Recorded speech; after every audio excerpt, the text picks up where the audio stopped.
and I've lived in Beechwood for 10 years with my husband and my 12-year-old daughter and stepdaughter.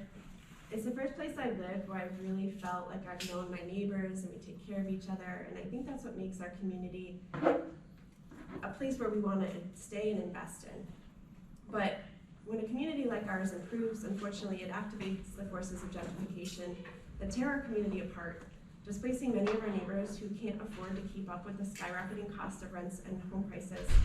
And I've advocated for systemic improvements that slow down these forces and create housing stability in our neighborhood and in all of Rochester.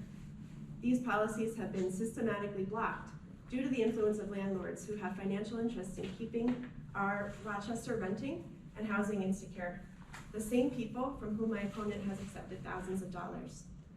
For decades, Rochester has bought into the ideology that building up downtown and hyper-investing in economic development will somehow trickle down to our families living in poverty. This strategy is influenced by downtown developers who financially benefit from these investments, the same people from whom my opponent has accepted thousands of dollars in donations. Trickle down doesn't work, and our children don't have time for us to wait to invest in them. I continue to advocate to invest directly in our youth and families. I led the charge in finding evidence-based practices from across the country that we could benefit from, collaborating with administration to create our Person in Crisis mental health response team, Advanced Peacemaker Fellowship Violence Intervention, and our Emergency Evictions Response Team. I have often been a lone voice challenging the status quo, challenging the way that things have always been done, and to do that, I can't be bought or influenced by those who benefit from the way things are. With every question I asked and every idea I brought forward, I did so to make our neighborhood and our city a better place. There's a lot to be proud of, but a lot more work to do. Thank you, Mary. And at this point,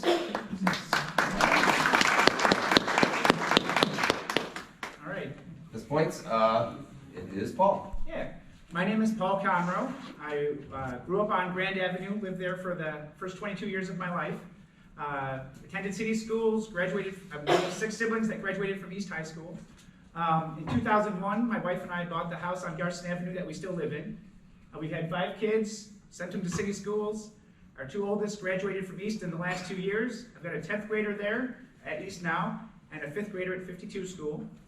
I've been a science teacher at East for 22 years, but the reason that I'm running for city council really started 10 years ago.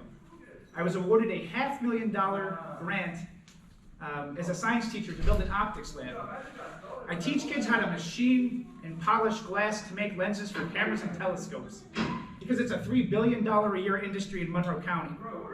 Now the reason that I'm here, in the last 5 years, I've been able to connect more than 30 of my program graduates with full-time work, places like Corning, Bausch & Lomb, Optimax, L3 Harris, and I'm kind of known as the jobs guy for optics around East High. I have a proven record where I can get students from East High School the same kind of jobs that I would only want my own children to take. So when I view why I'm running for the City of Rochester's council, I want decisions made so that everyone's children wants to come to Rochester, so that our grandchildren want to live in Rochester. So I want to be known on City Council as the jobs guy, because I know for a fact there are thousands of unfilled jobs that can move people into a place, which I tell my students at school, I want everybody to earn more than enough. And that means different things to different people, but there are unfilled jobs where people can do just that, and I'm going to connect as many residents of any age to that. Thank you.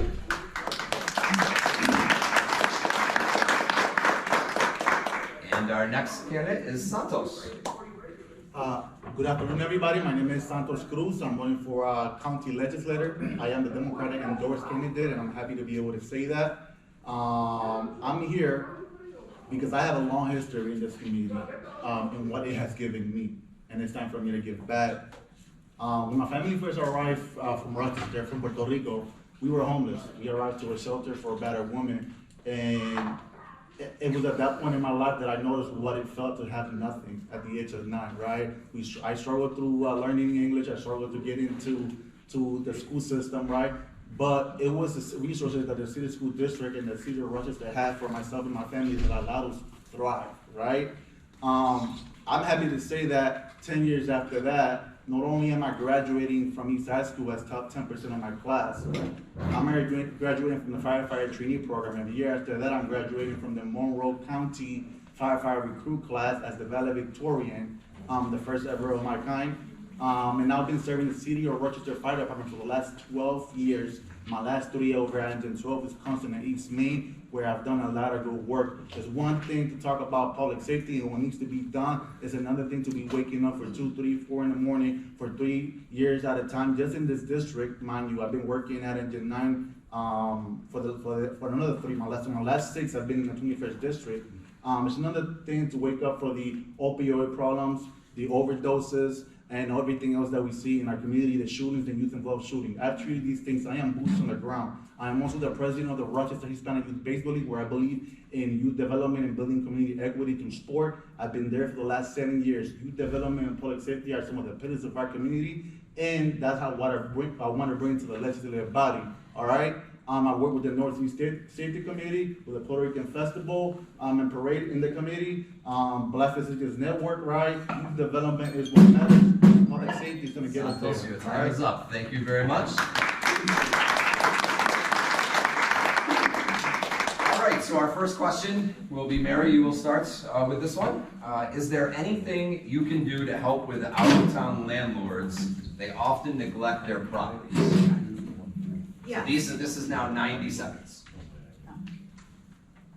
So our city has acknowledged that it has not been as active as it needed to be in code enforcement, and we are embarking on, we just passed legislation to fine landlords who have vacant properties longer than 90 days, and they have to register their property, and they are fined repeatedly until it's rented again.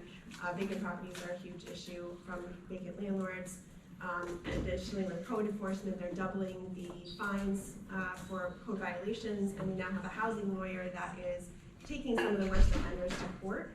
And we hope that in conjunction with our new system that Erica was talking about, are really going to beef up our ability to hold landlords accountable. On top of that, there's other things that we can do to limit foreign investment through our foreclosure auction. We are looking at making it available to owner occupants only. Obviously, if there's no bidders, then we move on to the next person. But we recognize that the foreign investment, not just out of city, but out of state, out of country, is causing a lot of havoc in our communities with properties that are just going downhill, and not just for the neighbors around them, but the people that have to live in these properties. And it's far too many. Thank you. All right. I'll echo some of what Mary said. It's always a concern if you have a landlord who does not live across the street, or then does not live within the city, or then does not live within the state. And each layer that you get further away, there's just less attention because that person is further removed. The way that housing works, there's a process. How homes go up for sale. I don't want to play this card too many times, but we have to look at Rochester residents as future homeowners. And we've got to figure out a way, just like I do for my children at East High School, my children at home who go to East, but my students at East, I want them to be able to afford the houses in my neighborhood. I want them to solve longer term the housing issues by being able to afford to compete with these out of town and out of state entities. In the short term though, we've got to find ways in which, if you're out of state especially, and your house is not kept up to code, and not up to code, I mean like everything, it has to be a best on the block. There's gotta be a way, not just to fine, but to then follow up on those fines. Because if a person's in California, it's gonna be hard to collect. So we can't just say, well, we'll fine them. There has to be a mechanism in which we can enforce those fines. Can you repeat the question, please? Sure. The question was, is there anything you can do to help with out-of-town landlords? They often neglect their properties. So first and foremost, I would like to thank every single one of you guys who are here today, because you guys, this association is part of why your neighborhood is one of the best that I've seen in the community, and I've been walking a whole lot, plus servicing it, right? So neighborhoods, the whole neighbors are accountable, making sure that everything is right, and if not, we're gonna make that phone call right to 911 or 311 to make sure that, hey, we need X and Y, Z fixed, right? So you guys are attentive to your own neighborhood, and thank you for that, because that takes work and unity, right? I am appreciative that Malik Evans wrote up that legislation and the city council approved it and passed it. As a legislator, one thing that I could do throughout the position is having the resources to be able to hire the code enforcers, right? So if you don't have enough people to go out there and run the paperwork and deal with the individuals who are causing this violation, that means we can't process them quicker or efficiently, right? So how do we brush up and sustain any city resources or areas in which the city may be lacking, right? Another thing that I want to echo with what Paul mentioned is how do we make sure that our citizens of the city of Rochester can afford their own homes, right? Because of the firefighter trainee program, I was able to afford my home and build my house at 131 Springfield Avenue, where I've been for the last 11 years, and put $60,000 into it, because at the age of 20, I wasn't even old enough to drink yet. And I already had a job that afforded me the ability to be able to buy one in my community. All right, so by affording the right to live and having a good paying job. Your time is now up. Thank you, Santos. All right, Oscar. All right, so as a housing organizer with Citizen Action, and I'm also with Housing Justice for All in New York City, I champion a bill called TOPA, Tenant Opportunity to Purchase Act, which would take negligent properties out of the hands of these slumlords. That's what they're called. Okay, so we're gonna call them what they are.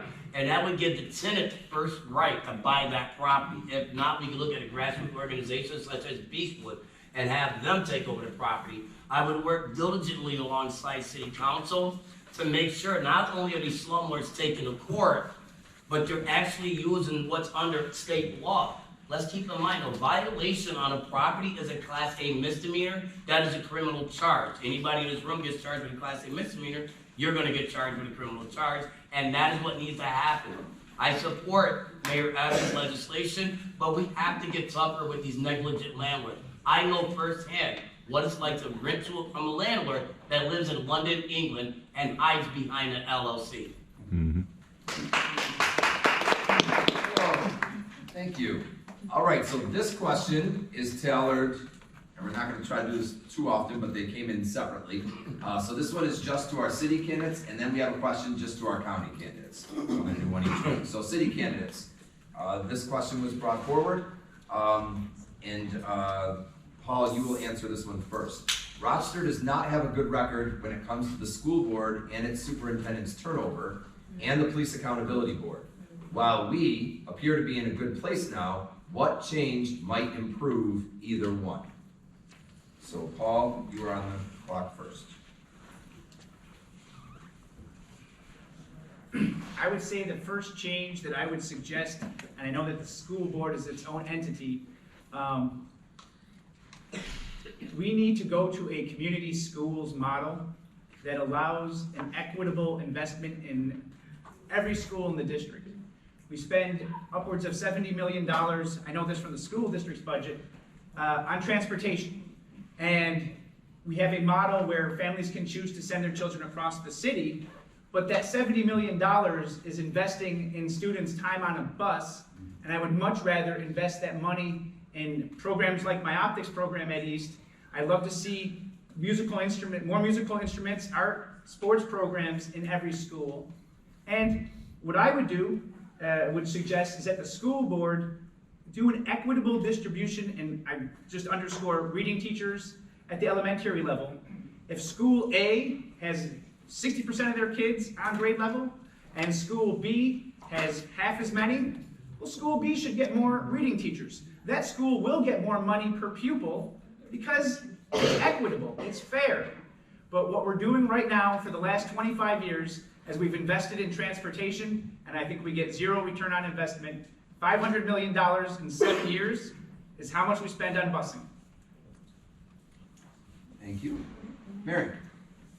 I I think we technically have a community schools model. I know my school has a community schools site coordinator, but she's being used as an administrator. There's just not enough people, and I think not enough investment at the district level to make that work right now. But I'm not gonna opine on what I might do if I had control, because city council has no control over the school district budget. Even though we vote on it, we were obligated to give them the money, so even if we vote no, they use the budget anyways. But what we do have control over is those kids when they're outside of school, when they're in our rec centers, and when they're at home. And at our rec centers, reading is absolutely a huge issue.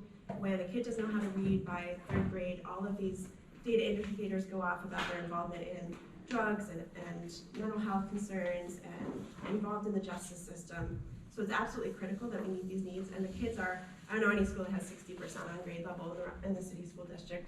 These kids are at least 2 years behind across the board because of COVID, and they were already behind. So providing tier 3 reading instruction at rec centers, along with improving our social emotional program that is just starting in July, where we're gonna have someone in 4 rec centers providing social emotional support. It should be an rec center. And we need to be taking the burden off their parents, because when they're working 3 jobs, trying to pay rent, they're not home supervising their kids, they're not there to show up to school events and make sure that they're doing their homework. And that is absolutely in the city's purview. Great, thank you. All right, so this is for our 2 county candidates. In Santos, you will go first on this one. So how would you describe low-income housing, and can there be limits set by the county for the interests of hedge funds in the housing market, and should Title VIII have any part in covering the rents of hedge fund properties? So Santos, you will start. It's a loaded question, right? Because there's a lot going on with the housing market right now, right? First of all, let's talk about the most important factor of it all, which is affordable housing, right? We all have the right to be able to live in a home and to be able to have the means to afford living in a home, right? So how do we shore up, making sure that the individuals who are working are getting paid what they deserve, to make sure that they are able to afford their homes, while at the same time making sure that we are holding a little bit more control on the rental properties, if that is the way that people are going, right? To make sure that the rents aren't going above a certain point, especially if they're not taking care of their properties, right? Should the government step in to pay for the rent, right, or the home? Houses right now are going for $200,000 anywhere you look at it in Beechwood area. I looked at 3 houses in the last month with my wife. We're trying to have a family. $250,000. You can't even scratch the surface.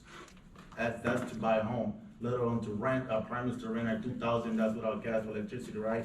How much of that can the government and the taxpayer cough out, right? And how do we work together? Because it's not just the government dashing out money. It's also making sure that the jobs are taking care of us, and together as a community, make sure that we can afford, and making sure that things aren't getting out of hand as far as being too expensive for us. Thank you. Ask me that question again, sorry, go ahead. Sure, so this question is about poverty in housing.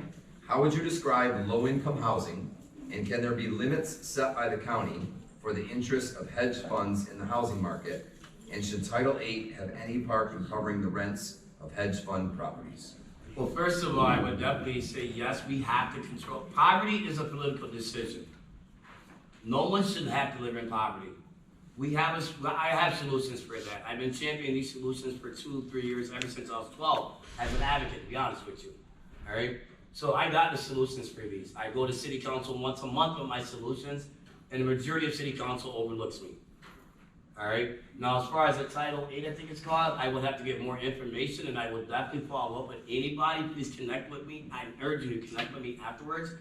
But now with this thing called affordable housing, there's no affordable housing, especially when it comes to rent. The rent is too high. I would definitely implement a vacancy study and support the city of Rochester and do another vacancy study so we can have a rent rollback, as well as rent control for our folks that have to pay rent, as well as improving the quality of housing, as I said, as we're building the housing that they're building. We have to face facts, folks. Not everybody's going to get into that life of home ownership because of multiple barriers. And if we want to get them into home ownership, we have to work with them. Not a question, can we? We have to work with them to get across those barriers, to get them into homeownership, to become a great person and a great pillar of this community. The same thing we have to do with our recovering addicts and our people that struggle with mental health. We have to meet them where they're at.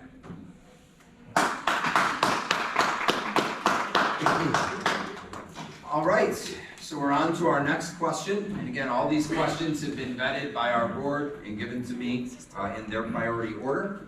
So we're gonna start with Oscar and work our way back down again. So yes, you get double time here, Oscar. Yeah, yes. All right. We have lost so many lives and many of our businesses have left due to crime. What is your stand on law and order and support for law enforcement? First of all, we do got to support our law enforcement, but honestly, it is ridiculous as a 44-year-old, lifelong resident, single father, raising my daughter in a city that has now been under a state of emergency for the past year. We've given over billions of dollars to RPD, and we are still under a state of emergency. Again, we have to meet these young children where they're at. They're crying out for help. There's a severe lack of resources for our youth. I see it every day. We put a blind eye over it and say it's crime. Why is the crime so damn high? Excuse my mouth. Because our J&E is killing us. These slumlords are killing us. Our children are losing their minds. So how do we combat crime? We work with our children. I want to bring in a mentorship.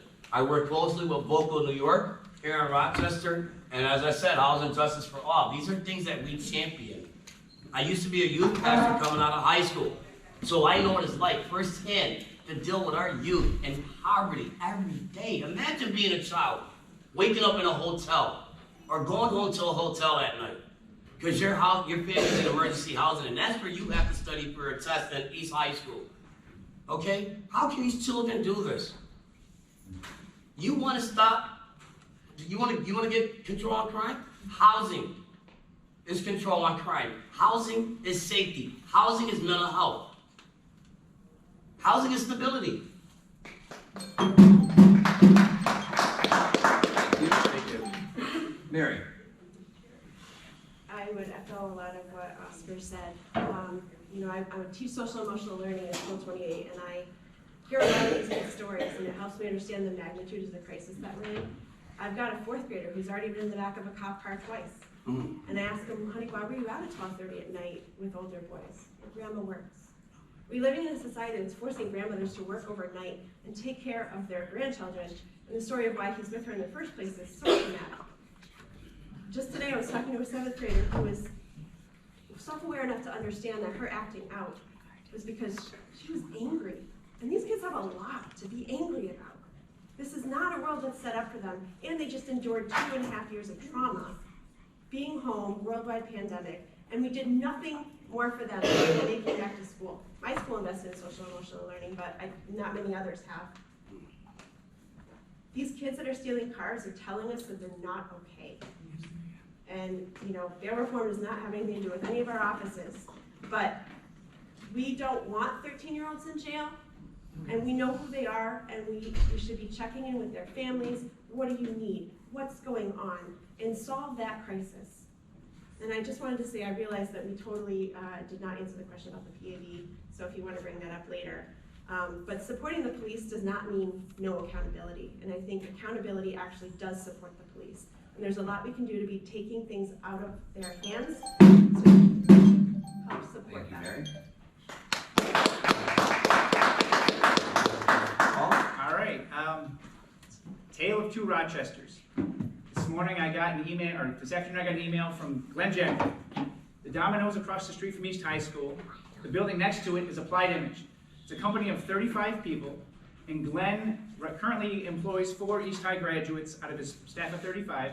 They're all guys under the age of 20, working full-time with benefits. And he emailed me today because 2 people around 1 o'clock today tried to steal one of the employees' cars, and another employee came out and chased the 2 people away, and Glenn sent me security footage and asked me to see if they were East High kids. As far as I know, they weren't. But here we have 6 kids, young adults. 4 are working at Applied Image, and 2 were going to take a car, it was a Kia, parked in that parking lot. We all want the same things. We want safer streets. We all want better schools. We all want, and this is the thing, more jobs that get those first two things. Now, they are out there. When I say there are unfilled jobs by the hundreds, I'll tell you the companies and the industries. Transportation, though, is an enormous barrier. There are things that the city can do in addition to transportation to smooth those barriers. But I'm going to look for the same kind of jobs for my kids as I want for the kids I have at home. Thank you. And Santos. This is probably the most important topic for me. And I echo some of what my opponent said. I know what it's like to live at a police station because you're homeless and you don't know where you're going to go next. I know what it's like to have to take all your clothes in a book bag and have your mom tell you, let's go, we're leaving. And wake up 3 days later in some unknown country, not even knowing the language. I know what it's like to be homeless. I know what it's like to feel hunger. True hunger is when your stomach starts to hurt and you don't know when your next meal is gonna come. That's hunger, right? I was able to thrive because of the programs that the city of Rochester afforded me. My mom worked 80 hours a week. I saw her once a week, maybe if that, and because she always made sure that we went to church.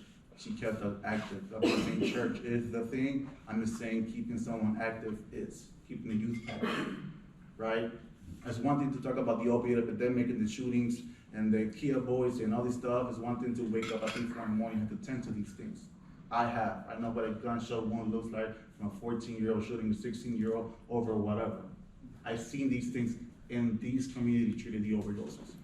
This is why my last 7 years I've dedicated, since I was 24, to the Rochester Hispanic Youth Baseball League, where I trained over 1,000 youth from the 4, 6 to 13 up. Today, my wife is at practice and 10 players. All right, thank you, I Santos. keep them off the streets, and I have Time some is up. Thank for you 10 very years much. now. All right, We appreciate thank it. you. All right. I did have a suggestion, and our board members was brought to them, and I agree. For the purpose of time, so we can get through as many questions as possible, we are going to ask if people just wouldn't mind holding your applause, just so that we can keep things moving as quickly as we can. So thank you for that. The next question is kind of a two-tier question, and we will start with Mary. Do you believe that housing is a human right? And depending upon that response, how do you plan to help people that are on disability to own a house when they cannot have more than $2,000 in a savings account? So Mary? Yes, housing is a human right, absolutely. Does our society treat it that way? No, it doesn't. It treats it as a commodity and a business. And in my mind, that's not right.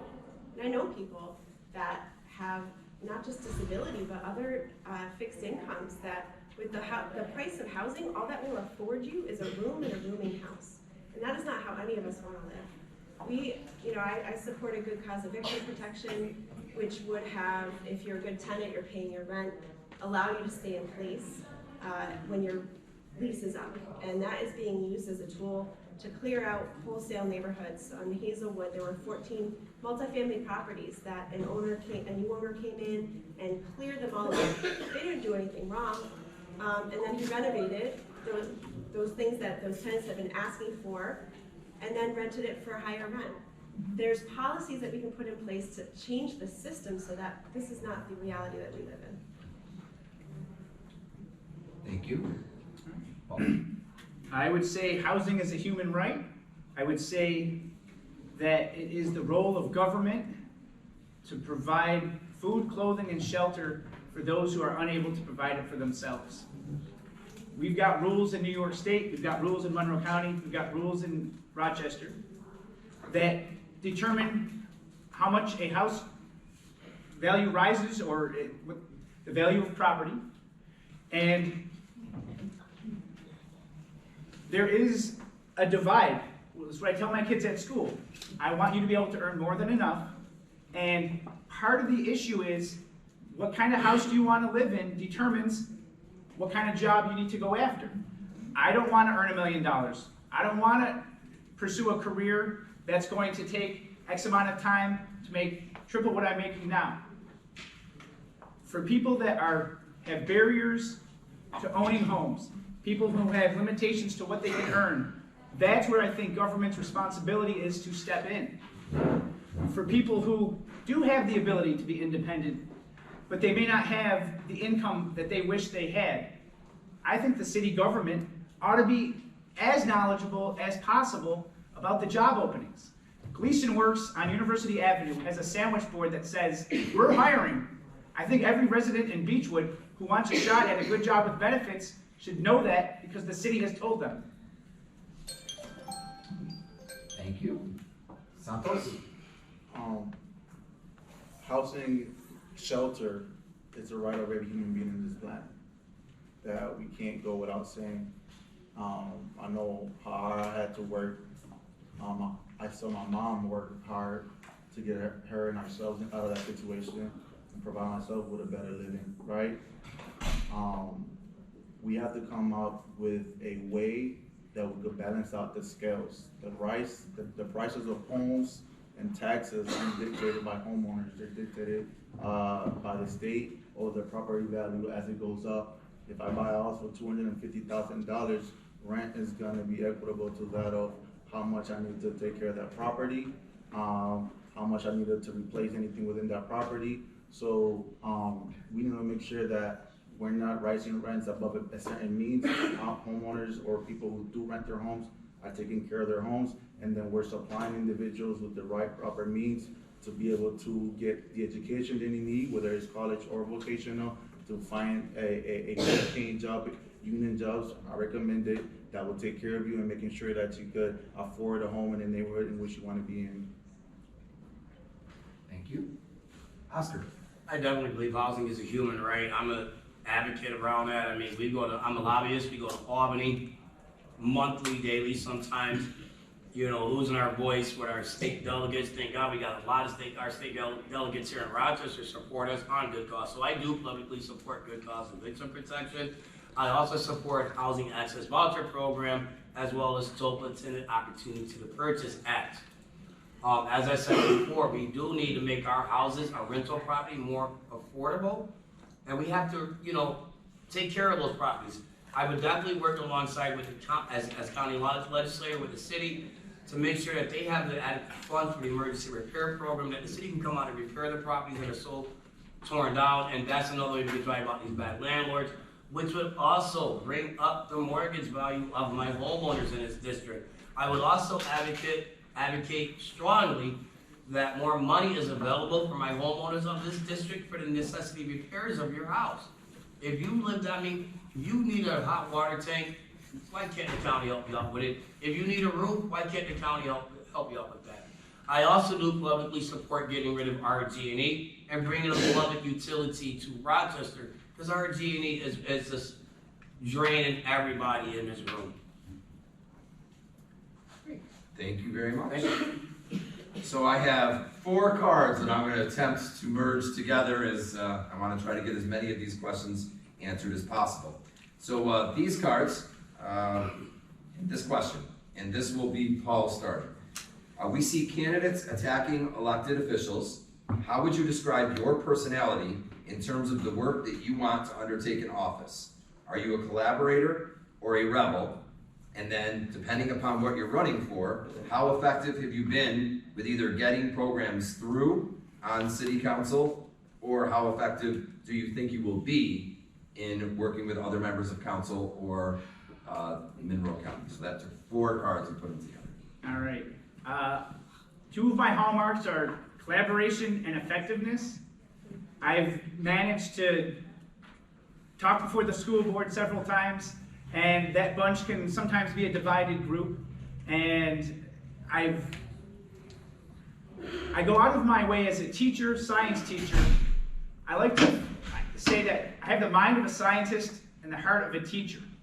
So I like to look at data, I like to look at both sides of an issue, and really understand what is the best solution that's going to help the most number of people. So in my collaborative nature, I've cold called companies and said, hey, I've got this optics lab. I know that you're, Bao Shalom. If I call their HR person, they will answer to pick up the phone and say, hello, Paul, how's it going? I've gone out of my way to collaborate with businesses because I have something that they want, skilled workers. When it comes to politics, especially in this area, the city is part of Monroe County. It seems like we treat Monroe County government as the ring and the city's in the center. The city has to take care of the city. But issues like mental health and public safety, that impacts the entire county.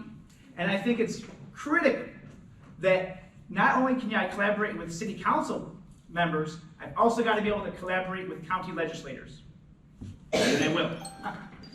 Thank you. Santos.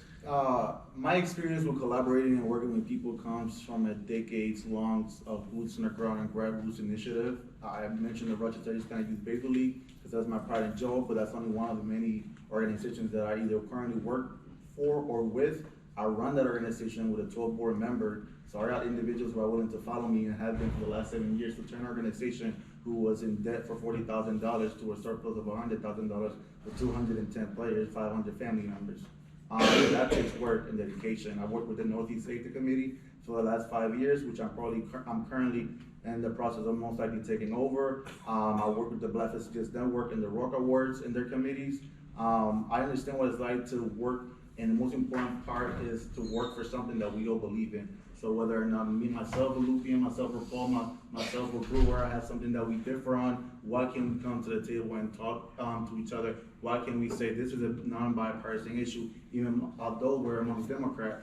I am a Democrat, and I understand what politics is. Having it your way or no way is not the right way, and I feel like that's what my opponent is going to bring to the legislative body when you have it, this is the only way. People that want the whole K usually end up getting none of it, so we have to learn how to work together to make sure that we all get what we want and push our legislative body forward to make sure that we're living. Thank you. Oscar. So I'm gonna respond. It's not my way or no way. I've been working collaboratively, as I said. I've been boots on the ground ever since I was 12 years old as an advocate. So with that being said, I would have no issues working side by side with all county legislators, making sure, first of all, my constituents' words and your top concerns are heard. I would also invite my constituents into the monthly county legislator meetings. I would send out reminders. I would actually come out personally and knock on your doors to remind you, let you know when these meetings are happening. I have no issue working alongside the 2 city council districts that overlap LD 21. Not just one, but there's 2 city council. The Northeast as well as the East District. As I said, there's a young lady in the room that sees me monthly at city council advocating. I remember a couple months ago, I went to Syracuse for a thing with Housing Justice for All Citizen Action. The same thing came back, went home, changed clothes with the city council to advocate for what people, and I'm taking from what I learned at petitioning to city council already. And again, I will echo, it is not my way or no way. The name of my campaign is Brewer for the People. So it's what the people needs is what we should be working on. Not what the candidate wants and not what the current electoral machine is trying to push to our people. It is not my way or no way.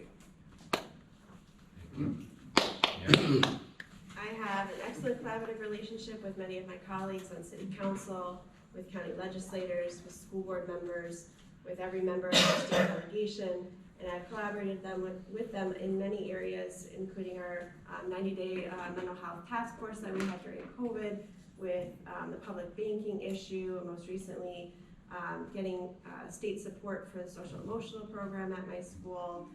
And right now I'm working with Councilmember Pio, which many of you might know is the extreme opposite of me. I'll work with anyone who wants to work with me, but we're working on a program to expand our community responder program to respond to quality of life concerns like noise complaints and neighbor trouble with a response that's more tailored to the call and taking that burden off of police. And we have a common interest in supporting community safety. And so we're able to work together. And if someone doesn't want to work with me because of who I am and the things that I fight for, then I find ways to go through other people to get the issues worked on. Thank you. All right. Next question, in Santos, you will be the first person. How would or do you plan on supporting or helping the community with block clubs? Block clubs. Yes, and yes. I mean, I don't know how to start. I think I started my whole speech, my introduction by thanking every single one of the individuals who are here today, right? You guys are the beating heart of each one of the communities, right? Without you guys, we can't do much. Each one of us are here hoping to be a representative, and that's all that is to it, a representative, right? So by supporting block clubs, we're supporting people to be engaged. I've been a member of the Democratic Committee for the last 6 years, where I've been in the background, listening, hearing, learning, right? How politics works and different candidates, and having a seat at the table, right? And I've encouraged other individuals, youth, minorities, people that I've met while walking, to join that Democratic Committee, right? So, because it's one thing to say, oh, I want this change, I want that change, I want this to do. It's another thing to get that work done, right? And you back there, you know, you've been, from what talking to you and what the ladies up here mentioned, you've been spearheading a lot of that work, right? So it can't be done by people like you, right? And I appreciate everything that you have done, and anything I can do to support you, I've done and I will continue to do. All right, thank you. Pastor. I definitely support block clubs because that's community involvement, right? So how can we expand? The question should be, can we and will we expand block clubs throughout the LD21? And I would say yes, because again, that's community involvement, and that's community awareness. That's getting the community involved. We need to get everybody in our district involved. That way they feel included. Our Latino community, as well as our Black and Brown community, as well as our Caucasian community. I remember being born in the city in 1979, growing up in the 80s. It's a blessing, okay? But many of my friends are no longer here because of the violence. But I remember, you know, our stores used to be all black owned on the west side. I come over to this side, my family used to own Al Green's, God bless his dad, Rico Vendetti was, Frankie Vendetti is my cousin. You know, so I mean, a lot of our stores were, you know, community-based, right? So we need to bring that community love back to our community, because that's what community is all about. I remember watching a cartoon with my daughter, Medea, and you know, it's funny, because they said they took community and made it a store. Community is not a store. Community is not politics. Community is right here. So we need to take right here and expand it across this district, and I would definitely advocate that. Be in your listening ear for how we can expand what Beechwood is blessed to have. Thank you. Mary? The importance of block clubs is, I think, one of the few things my friend Cheryl Robinson and I agree on. The closer to the grassroots you can get to organizing people in their neighborhood, neighborhoods are safer when neighbors know each other. And things can get done when neighbors organize. The Beechwood Bears, I think, is a great example. They're not maybe block-based, but they're doing the work a block club would do, is identifying what are the things in our neighborhood we want fixed and being very loud about it. And they're getting things done.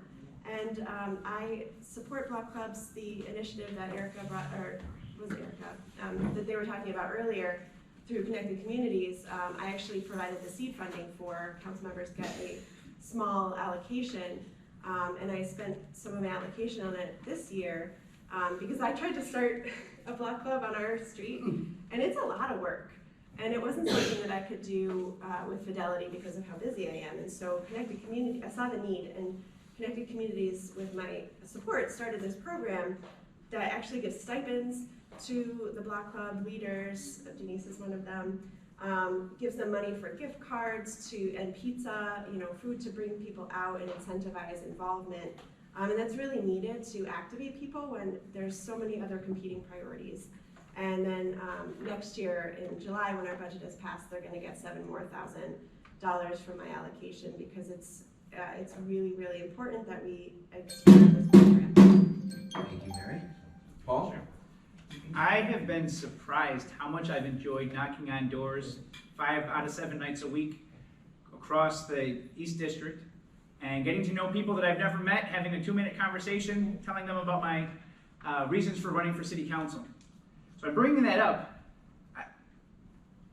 because block groups, neighborhood associations, those are the kinds of things that, as a city council person, I would go out of my way to take the time to attend as many as I could neighborhood association meetings and help, number one, listen. That's the easiest way for communities to reliably contact and interface with a city council person. And if there's something that's going on at Beechwood, there's probably something going on similar at Upper Monroe. And if I'm able to go to multiple meetings across my district and bring the collective voice back to the city and the mayor, we'll get a lot more done. The value of a block club is you get to know your neighbors. Everybody, especially if you live in the city, we live next to each other. We're not wide, it's not wide lots. I've been surprised how many people that I've met, not in my neighborhood, that within talking with them for 5 minutes, I feel like I'm their neighbor, and I think we've got to get that spirit through these neighborhood blocks. All right. I'm going to combine these, and this one I don't think this should be a problem. I'm going to limit this one to 45 seconds for each candidate, just for time purposes. Candidates, I know it's not exactly what you agreed to, but I think you'll agree with me, you don't need more than 45. I have a question. Am I still giving the 30 Yes. times? Yep, 30 and 10.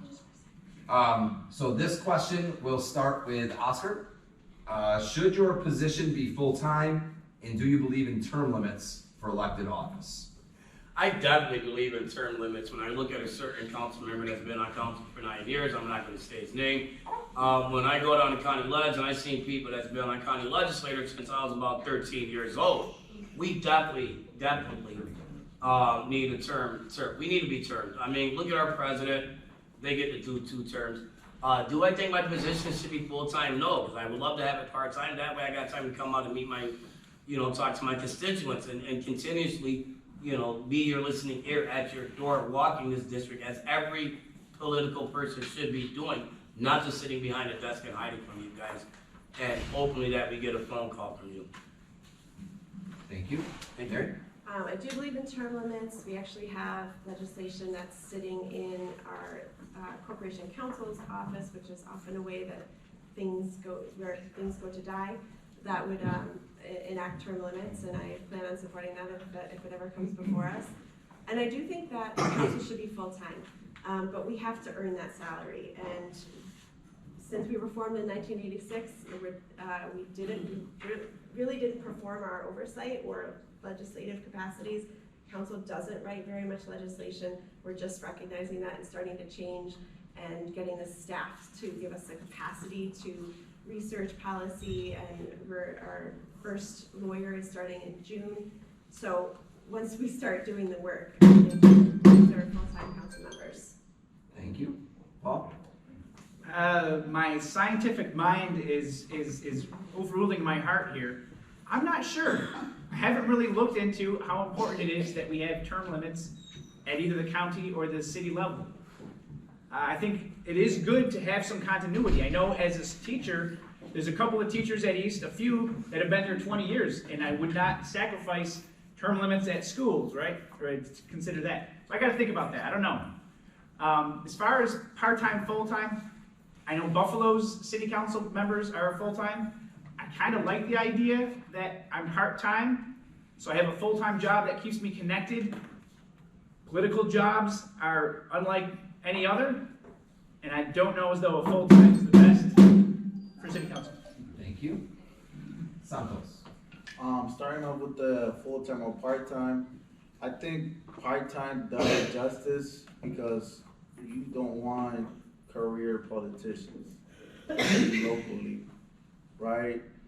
People who are just doing this job 100% of the time and never started off in a grassroots area like I mentioned, right? You want individuals who have some sort of other profession, working in some other area that have been there for a little while, learning about their community, learning about the things that are going on, the ins and outs, right? And then making their way to the legislative body, which is the current part-time position that has term limits, by the way, to make sure that we are always in touch with the people, right? And that's what I believe. Thank you. This next one, I'm going to try to combine 3 again. And we will start with Mary for this one. This will be full. Oh, Definitely be a full one. So, kind of a loaded question here, and a series of questions.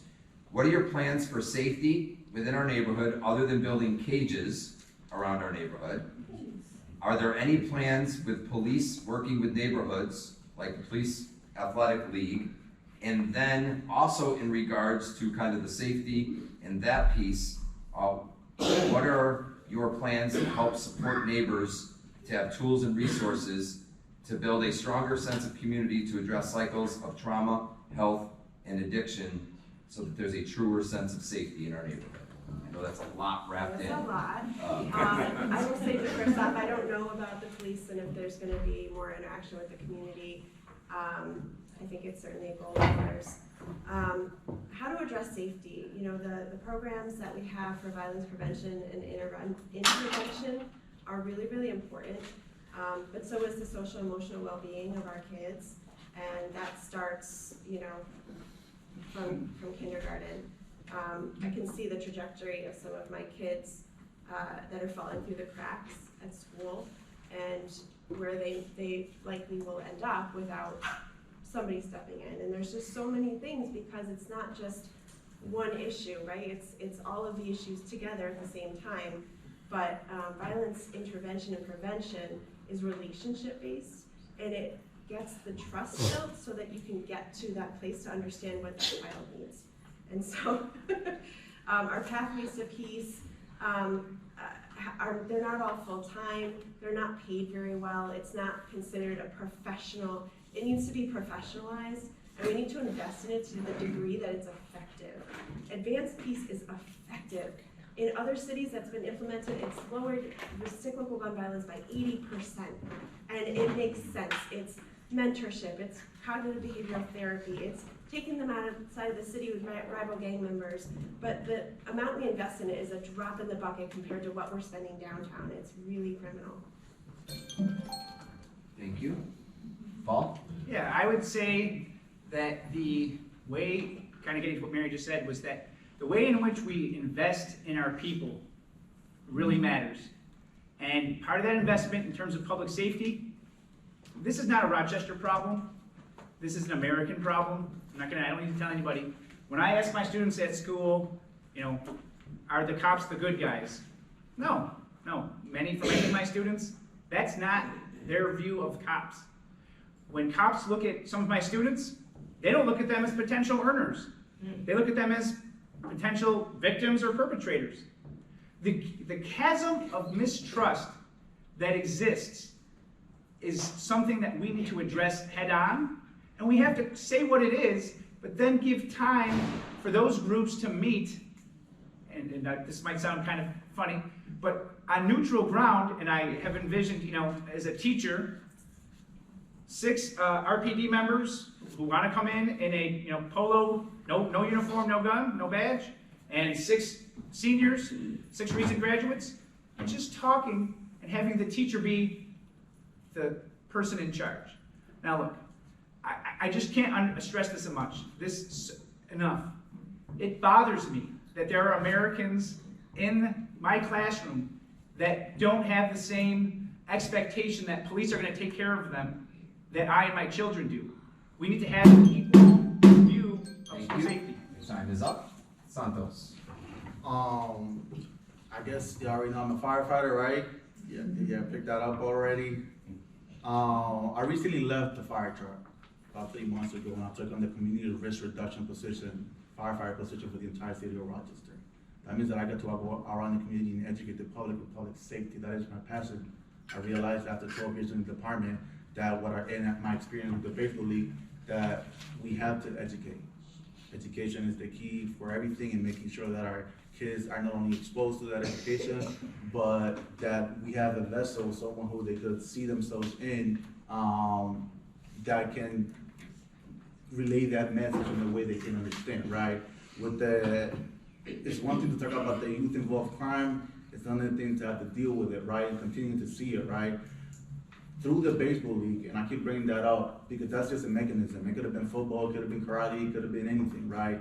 But through that, I've been able to funnel in 210 players, 500 family members, and I get RPD introduced, like you mentioned, that neutral ground, right? Where I get them to come in, interact with them. We need to get back to community policing and having officers that represent us. So I'm happy to say that I am endorsed by the police union because I want to work on reimagining them and structurizing their standard operational guidelines.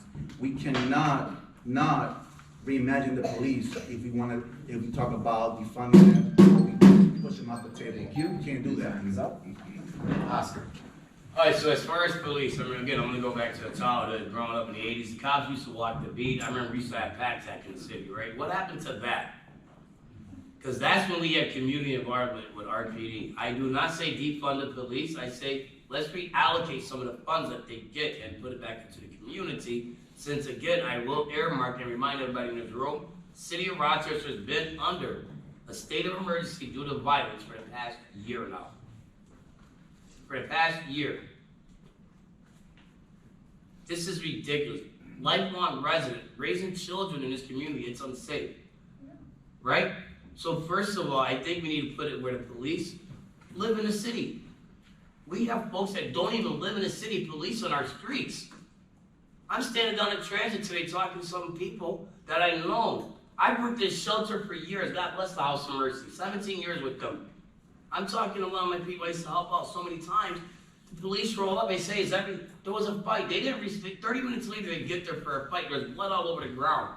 One person said everything's okay, so cops went off.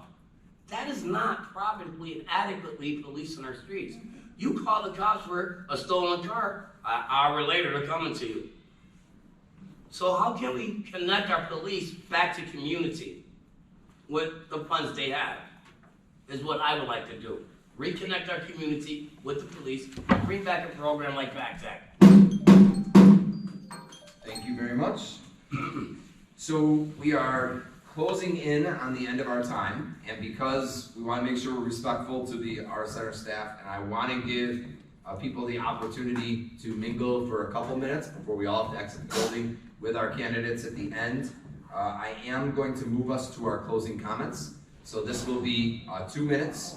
I know that there's some questions that haven't been answered, but again, because of time, we're going to have to move forward. And again, I want to give individuals opportunity to go ask anyone questions for a few minutes before we all have to be out, which will be a little after 8:45 that we have to exit the building. So, closing comments. And it is Paul's turn to start. And basically, in the last 2 minutes, your opportunity to share anything that you have wanted to come tonight and share and didn't get a chance to by any of the questions. And really the bottom line is, if there are people here who are Democrats, at the end of the month, they're going to have an opportunity to vote for one of the two of each of you, one for City Council, the other for Monroe County legislator. And why should they get your vote would be the final sell in your closing comments. So we'll start with Paul, 2 minutes. All right, thank you. So a couple of years ago, a colleague came into my classroom and said, you know, Mr. Conrow, you're a dreamer and you're a doer. In 2008, I had a 7th grader who I realized needed glasses. Called the nurse, called his mom. 4 months later, he comes to school with his first pair of glasses. So happy for the student. But I'm really upset that in Rochester, we settled for that. 4 months, and a kid who really needed glasses was having a terrible time in 7th grade. So I said, you know what, it'd be cool if we had a program in any high school, it didn't have to be East High School, where kids made glasses for kids. So now East High makes 1,000 pairs a year for kids in the district, and a couple pairs for teachers like me. Because I had a seed of an idea, I researched it, and I lobbied, I pushed.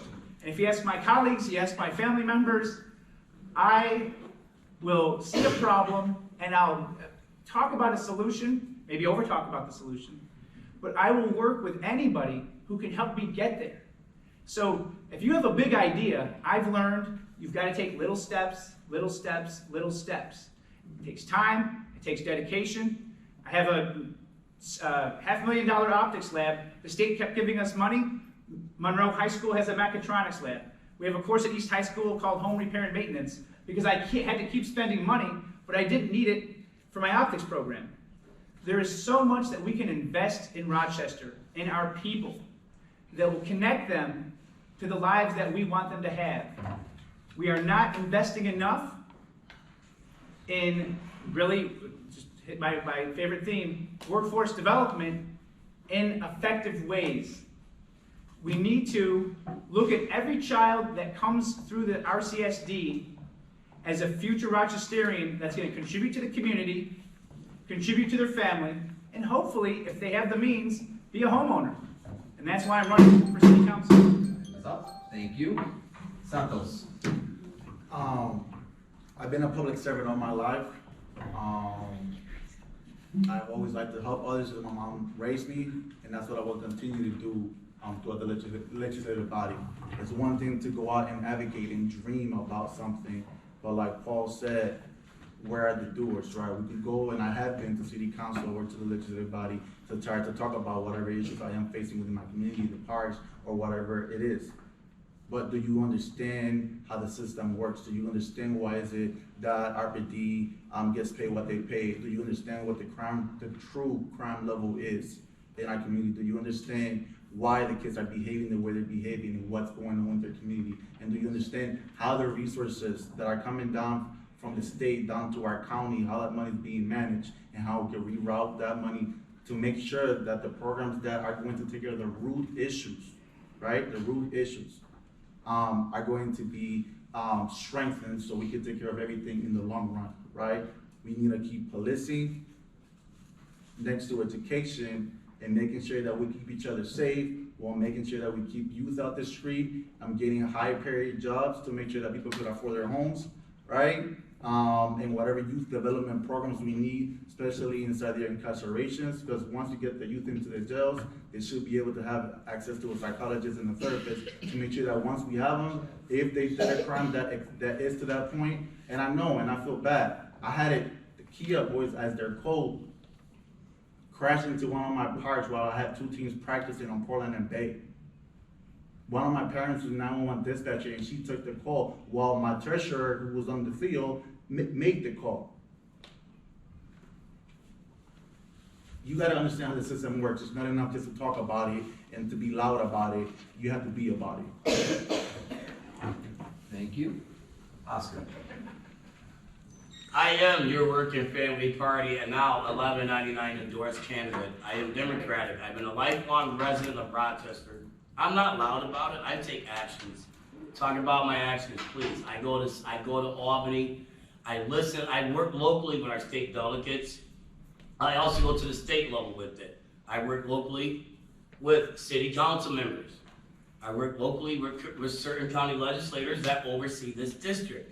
I listen to them. I listen to my constituents. Okay? So why should you vote for me? It is time to put somebody that's a lobbyist by heart and a lifelong trained. I've been doing this since I was 12 years old. My mother started Empire Welfare Rights. So I've been to DC advocating for things that we need here in Rochester. Okay, I will take your fight whatever level it needs to go to. I will push your fight for that. You know, I understand how politics work. I remember going into the voting machine, the old voting machine with my mother. Okay, I've been voting since I was 18 years old.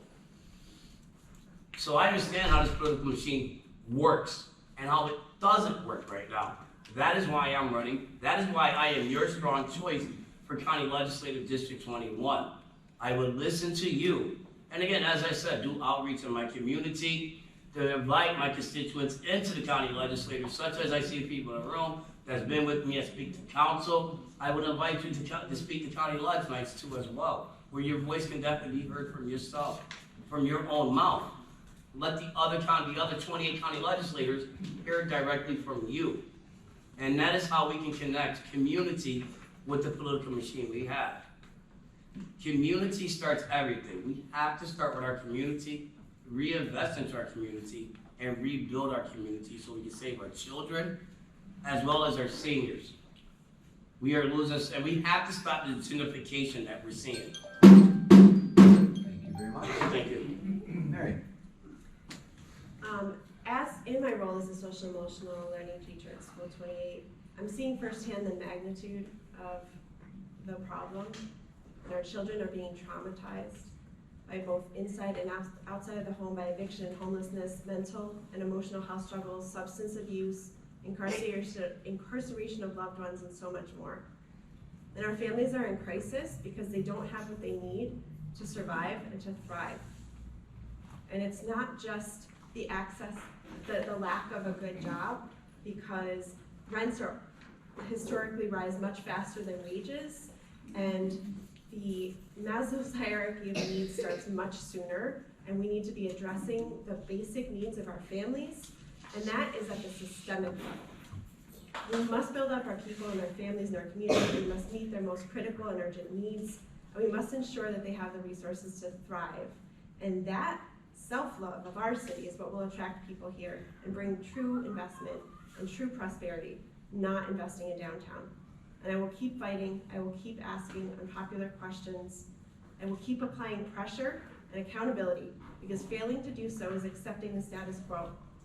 And please know that it takes a lot to learn how our local government works, how it really works.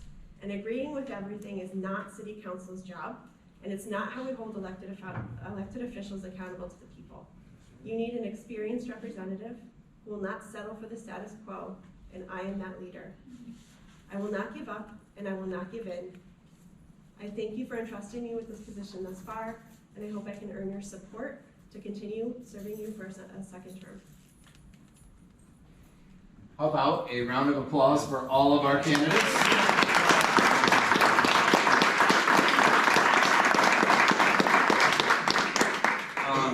I want to say, as we're wrapping up here, that I know some people are always a little concerned when you have a night like this, like how might it go? And I just want to say thank you to the four of you for your level of professionalism and respect towards each other. That says a lot about the character of each of you. And Beechwood, as I said earlier, we are not a political organization. We will not endorse any candidates, but we always do our very best to work with whoever is in office because we want the best for our community. So we wish all four of you the best of luck as you continue to campaign as you lead up to the primary and then ultimately the general election in November. So good luck on that. The last piece from me is that we will not have a regular meeting in July. The first week of July is a little crazy with the 4th and people taking vacations and stuff. We will hold our next meeting for National Night Out, which will be Tuesday, August 1st. That is different. That is not a Thursday. National Night Out is always the first Tuesday in August, and there will be information that will come out of the